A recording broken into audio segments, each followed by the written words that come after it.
Shalom, selamat pagi Bapak Ibu Saudara yang terkasih dalam Tuhan Yesus Kristus. Saudara yang selalu rindu dikuatkan oleh Roh Kudus, selamat pagi, selamat bergabung kembali dalam Sukacita Pagi. Bapak Ibu Saudara, pagi ini saya mau mengajak kita melanjutkan di kitab Efesus, secara khusus di kitab Efesus pasal 3 ayat 16-17 dikatakan demikian.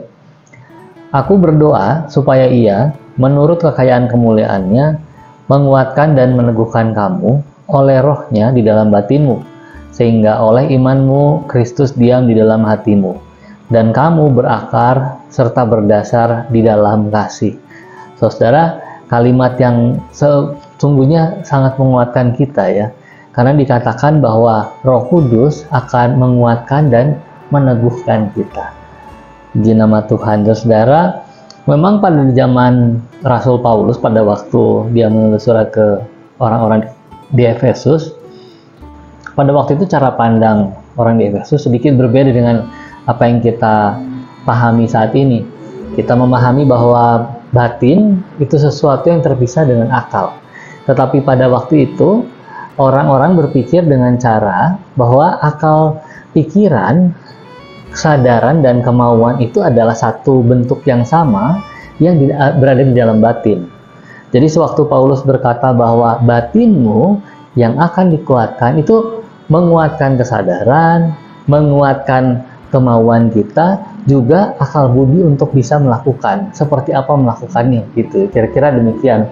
Sehingga agak-agak sedikit berbeda penafsirannya dengan yang kita alami saat ini. Kita sekali lagi seringkali memisahkan antara akal dan batin. Jadi ada perasaan dan pemikiran.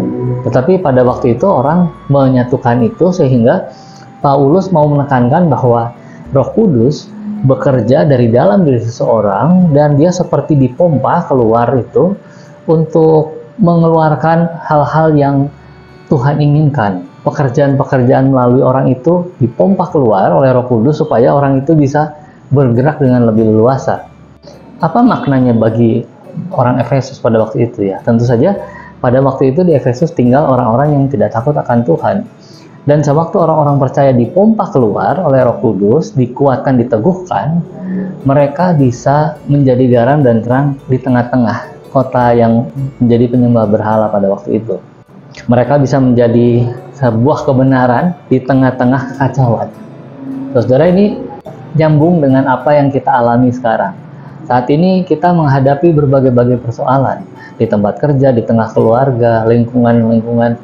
Banyak hal-hal yang memancing perasaan-perasaan kita bahwa ini sebetulnya tidak benar.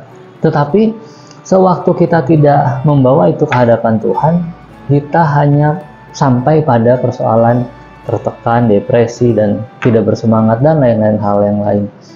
Tetapi ketika kita membawa itu ke dalam pekerjaan Roh Kudus menginsafkan dunia, saudara, kita melihat bahwa kita ada di tempat yang Tuhan tempatkan sekarang untuk satu pekerjaan-pekerjaan penting. Dan sekali lagi itu dimulai dari dalam batin kita, dipompa keluar oleh Roh Kudus. Dan dorongan yang keluar itu dasarnya adalah kasih yang dari Kristus. Ini bukan kasih seperti kasih kepada saudara, kepada teman, tetapi ini kasih yang bersumber dari Allah. Kasih yang melihat segala sesuatu sebagai ciptaan Allah yang perlu dikasihi. Kasih yang seperti itulah yang mendorong keluar tadi. Nah, saudara-saudara, seperti pernyataan Rasul Paulus, kita perlu juga untuk terus mendoakan supaya Roh Kudus menguatkan diri kita.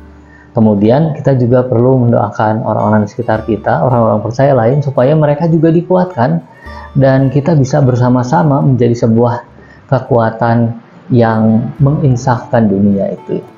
Amin. Puji nama Tuhan, mari kita berdoa.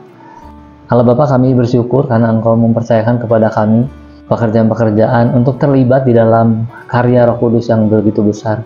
Terima kasih Bapa, kami yang tidak sempurna ini Engkau pakai sedemikian rupa, dikuatkan, diteguhkan untuk menjalankan rencana-Mu. Kami menyerahkan diri kami secara khusus hari ini, biarlah Roh Kudus terus memimpin kami, terus mengarahkan kami. Dan biarlah kami boleh merespon dengan ikut setiap pimpinan Roh Kudus saja. Dalam nama Tuhan Yesus kami menyerahkan doa ini. Haleluya. Amin. Selamat beraktivitas saudara, damai sejahtera dari Tuhan Yesus Kristus menyertai.